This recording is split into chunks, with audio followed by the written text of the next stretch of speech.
Hi, I'm Kile Smith. I'm the composer of Ave Maris Stella that Piffaro and Variant 6 are going to be premiering at the beginning of October 8th, 9th, and 10th.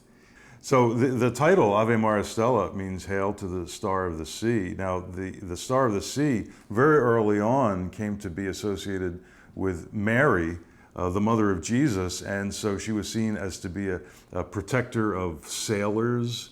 And not only that, I found this interesting, but anyone going through troubled waters. And in fact, we have the term, if you're at sea, it refers to you also.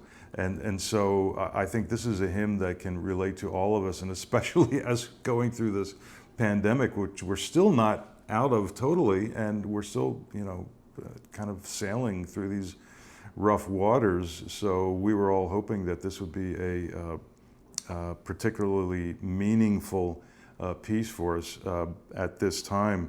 What's really great about it for me, just speaking about the music, is working with Piffaro and Variant 6. So Variant 6 is 6 singers, 6 soloists who are just wonderful singers, and they have their own group. They do new music, they do early music, and just as pleased as can be to work with them.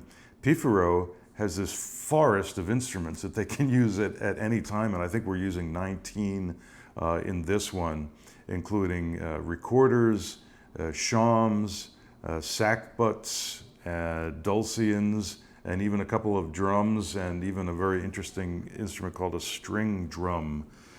One thing that was really exciting to me before I started writing the music for Ave Maris Stella was Greg Ingalls and Eric Schmaltz, who play sackbut, among other things, for Piffaro, purchased these 2 straight trumpets. Now, if you've ever seen movies from the medieval time, with a medieval plot or something, and the king comes in, and these people come out and they play these fanfare trumpets, and these trumpets that go out straight for 6-7 feet.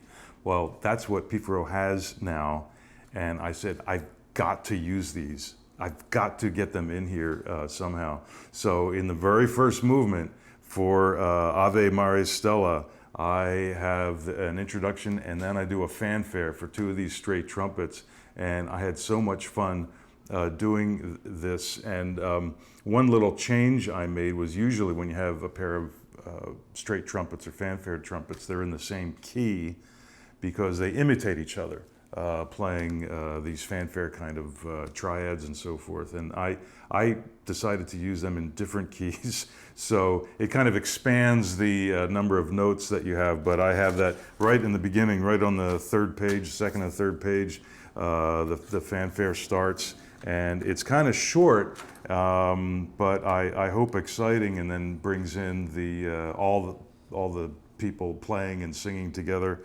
I bring that fanfare back in the last movement, but this time it's the same fanfare. That is, it starts out to be the same, but then they play longer and it gets even more intricate.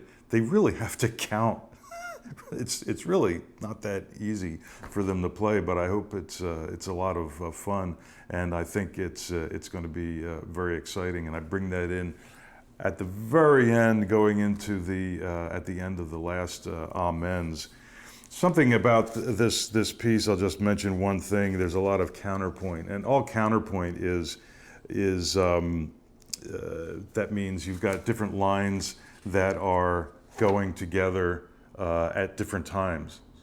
What that means is you have individual lines, and the composer has to fit them together somehow so that they sound like they belong together, even though they're individual lines.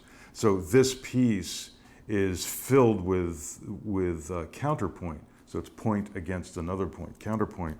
And for instance, the 3rd movement is really the most ridiculously intricate of all the movements that does this. The 2 sackbuts who start it, they start playing the same notes, but they're off 1 beat. So the first sackbut starts, plays a line, then Eric comes in, plays the same line, but starts 1 beat later. The next time they do this, Greg plays the same line that he did before, but Eric comes in 2 beats later and a 3rd down. and so forth one more time. 3 beats later, a fifth down, and the last time they're in octaves. In fact, the second one goes down so low that I figured I needed to have a bass sack butt, which was good because Eric really likes to play the bass sack butt, so that's why that got in there. At the same time, the singers are doing their counterpoint, and I pair them off. There's 6 singers, but I have 3 pairs, and each pair is doing its individual thing. And hopefully they all end up together if I've done my job right. And then on top of that, I have the soprano recorder and the cornetto, which is, it looks kind of like a recorder. It's a little bent and it's got kind of a trumpet sound. They're doing things that they're paired together.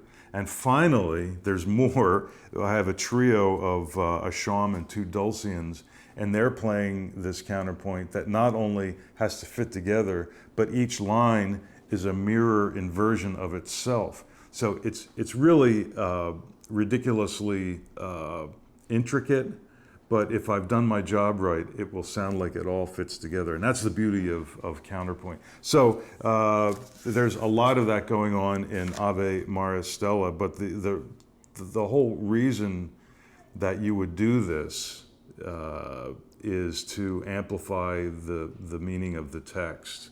I never want to get away from the text, and so the reason I did on that third movement of all this intricate counterpoint, because the text says, "Loosen the chains of the guilty, send forth light to the blind, our evil do thou dispel, entreat for us all good things." So I saw those chains, and I felt if we're all tightly bound in these chains, and little by little I want to loosen them.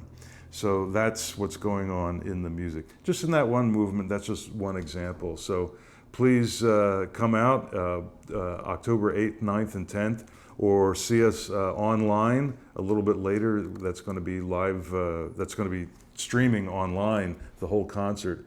And it's been my great honor to work with Piffaro and Variant 6. Thank you.